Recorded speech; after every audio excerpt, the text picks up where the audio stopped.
নবীজি বলেছেন তিন কারণে মানুষের হায়াত কমে যায়। তিনটা আমল করলে, তিনটা বদ আমলে মানুষের হায়াত কমে যায়। দুনিয়ার জমিনে হায়াত কমে যায়, কমতে থাকে, হায়াতও কমে যায়, রিজিকও কমে যায়। বলতে পারেন হুজুর আমরা জানি হায়াত সীমাবদ্ধ, তাহলে হায়াত কেমনে কমে?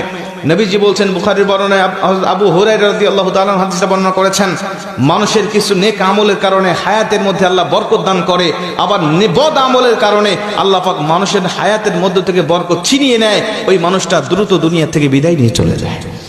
হায়াত নির্ধারিত, রিজিকও নির্ধারিত, কিন্তু আল্লাহ পাক এর মধ্যে বরকত রেখে দেয়। একটা উদাহরণ দিয়ে ভালো বুঝবেন। হালাল পথে কেউ ইনকাম করে মাসে 10,000 টাকা, হারাম পথে কেউ ইনকাম করে মাসে 50,000 টাকা। এই হালাল পথের ইনকাম করা ব্যক্তি দেখবেন মাস শেষে খেয়ে দিয়ে আরো 2,000 টাকা ইনকাম করে সেখান থেকে সঞ্চয় করতে পারে। 50,000 টাকা যিনি হারাম পথে ইনকাম করে, মাস শেষে তাকে আরো 10,000 টাকা ঋণ করতে হয়। কথা কন ঠিক কি না? তার মানে হালালের মধ্যে আল্লাহ বরকত রেখে দিয়েছেন, হারামের মধ্যে কোনো বরকত নাই।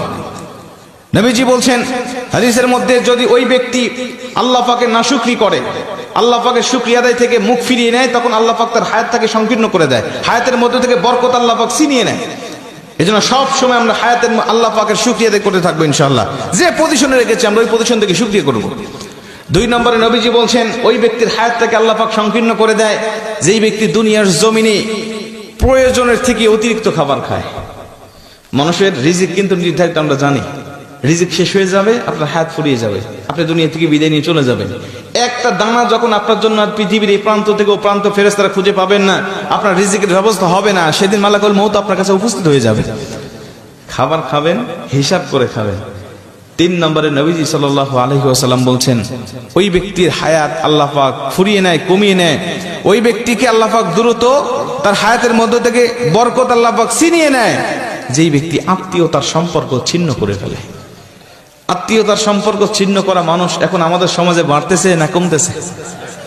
আমার হক আমার বোন পাবে, আমার বোন আমার বাবার থেকে হকটা নিয়ে চলে গেছে। আমি বুঝেছি আমার বোন কেন আমার হক নিয়ে চলে গেল, আমার ফুফু কেন হক নিয়ে চলে গেল। আমি তখন থেকে আমার বোনের সাথে, ফুফুর সাথে আমি সম্পর্ক ছিন্ন করে ফেলেছি। ঠিক না বে ঠিক? অথচ আমি আমার বাবার সম্পদ হক ভক্ষণ করতেছি, আমার কোনো দোষ নাই। আমার বোন আমার বাবার সম্পদ ভক্ষণ করলে আমার বোনের দোষ হয়ে যায়। আমি আমার দাদার সম্পদ ভক্ষণ করতেছি, আমার কোনো দোষ নাই, কিন্তু আমার ফুফু আমার দাদার সম্পদ ভক্ষণ করলে আমার দোষ হয়ে যাবে, ফুফুর দোষ হয়ে যাবে। কথা বলেন ঠিক কি না? এই সম্পত্তির জের ধরে আজকে অধিকাংশ আত্মীয়দের সাথে আমাদের সম্পর্ক ছিন্ন হয়ে গেছে। আজকে আমাদের সম্পর্ক ভালো নাই। অথচ নবীজি বলছে, যেই ব্যক্তি আত্মীয়তার সম্পর্ক ছিন্ন করে, ওই ব্যক্তির জন্য জান্নাত একেবারে হারাম করে দেওয়া হয়েছে।